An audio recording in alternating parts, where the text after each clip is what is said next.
Court और सरकार के बीच क्या चल रहा है?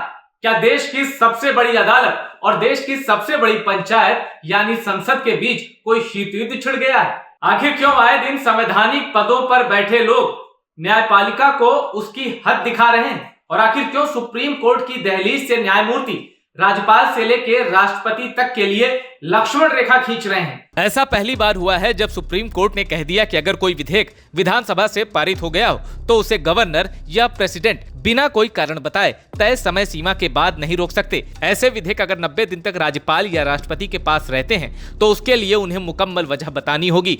ये ऐसा अनप्रेसिडेंट फैसला था जो अब से पहले तक कभी सर्वोच्च अदालत की दहलीज से बाहर नहीं निकला था। सुप्रीम कोर्ट ने यह फैसला तमिलनाडु के गवर्नर द्वारा विधानसभा से पारित विधेयकों को लंबे समय तक लटका कर रखने और फिर राष्ट्रपति भवन भेजने के संबंध में दिया। देश की सबसे बड़ी अदालत ने यह फैसला संविधान के अनुच्छेद 142 में निहित अपनी शक्तियों का इस्तेमाल करते हुए दिया। दरअसल इंडियन कॉन्स्टिट्यूशन के अनुच्छेद 142 के तहत सुप्रीम कोर्ट को यह शक्ति मिलती है कि वो पूर्ण न्याय करने के लिए कोई भी निर्देश, आदेश या फैसला दे सकता है, चाहे वो किसी से जुड़ा मामला हो। संविधान में कहा गया है कि इस अनुच्छेद की शक्तियों और अधिकार का इस्तेमाल करते हुए सुप्रीम कोर्ट ऐसा आदेश दे सकता है जो उसके समक्ष लंबित किसी भी मामले या मामलों में पूर्ण न्याय सुनिश्चित करने के लिए जरूरी हो। यह आदेश पूरे देश पर लागू होगा और इसी शक्ति का इस्तेमाल करते हुए सुप्रीम कोर्ट ने न सिर्फ राज्यपाल को निर्देशित किया बल्कि 3 महीने यानी 90 दिन की डेडलाइन भी फिक्स कर दी। इसके बाद तो विधायिका और कार्यपालिका को जैसे सांप सूंघ गया। उपराष्ट्रपति जगदीप धनखड़ ने सुप्रीम कोर्ट के उस फैसले पर सवाल उठाया था जिसमें यह कहा गया था कि राज्यों द्वारा भेजे गए विधेयक पर एक निश्चित समय सीमा के अंदर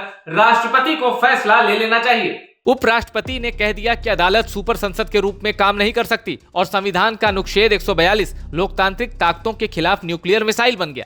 अभी इस बयान पर घमासान छिड़ा ही था कि बीजेपी सांसद निशिकांत दुबे ने चीफ जस्टिस की भूमिका को ही कटघरे में खड़ा करते हुए कह डाला कि अगर सुप्रीम कोर्ट को ही कानून बनाना है तो संसद और विधानसभा को बंद कर देना चाहिए।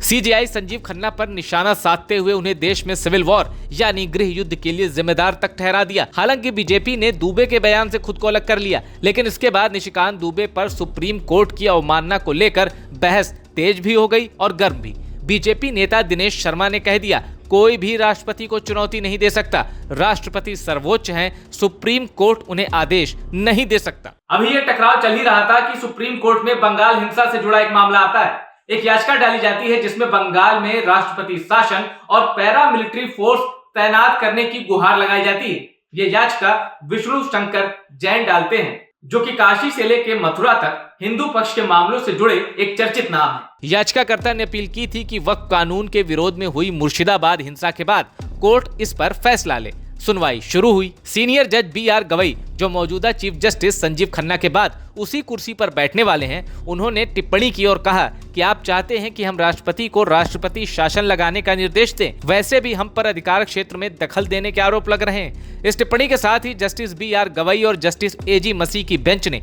बंगाल में प्रेसिडेंट रूल लागू करने और पैरा मिलिट्री फोर्स तैनात करने की याचिका पर कोई आदेश जारी करने से साफ इनकार कर दिया। सुप्रीम कोर्ट के सीनियर जस्टिस की यह टिप्पणी कई मायनों में सब कुछ साफ कर देती है।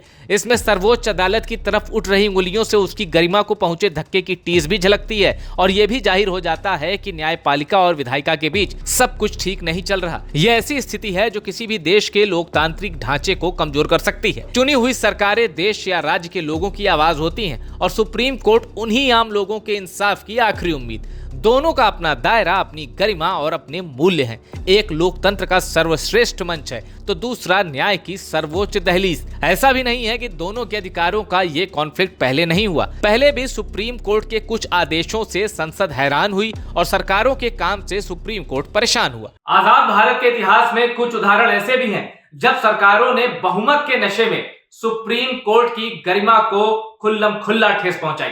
सत्ता की प्रचंड लहर से सर्वोच्च आदेश के कागज को पुलिंदे की तरह हवा में उड़ा दिया गया।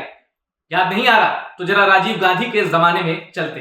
भारी भरकम जनादेश के घोड़े पर सवार राजीव गांधी की सरकार ने तो शाहबानो केस में दिए गए सुप्रीम कोर्ट के फैसले को ही संसद से पलटा दिया। और मकसद क्या था? उसके पीछे की मंशा थी सिर्फ तुष्टीकरण, वोट बैंक और समुदाय विशेष का चहेता बनकर कुर्सी पर बने रहना। कम से कम ऐसी स्थिति इस वक्त तो नहीं है।